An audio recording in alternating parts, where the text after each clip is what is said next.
What's up guys, so today we're going to be doing a quick little video on startups, revs, and a couple of flybys on the S2000. I'm making this because I just got an exhaust for my car, so I kind of want to have something to compare it to in a few more future videos. But also whenever I was buying this car, I remembered like YouTubing it and seeing like, okay, what does the car sound like? So that's what this video is for.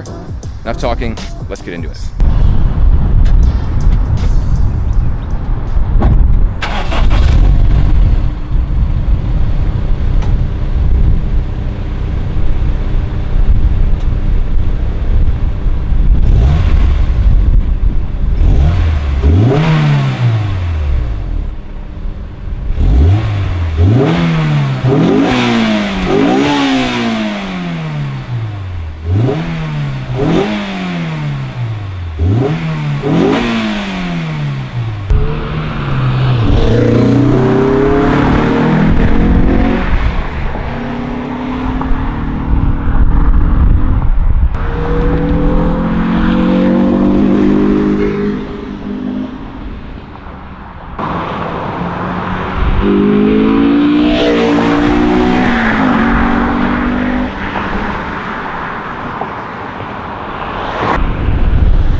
Pretty much going to be it. Flybys, exhaust, startup, whole thing for the stock S2000. Hope that was beneficial. Hope that was helpful for y'all. Give me a thumbs up if it did, and if it didn't, well, still give me a thumbs up anyways. It helps out.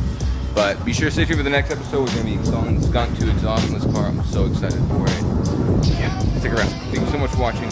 Catch you on the next one.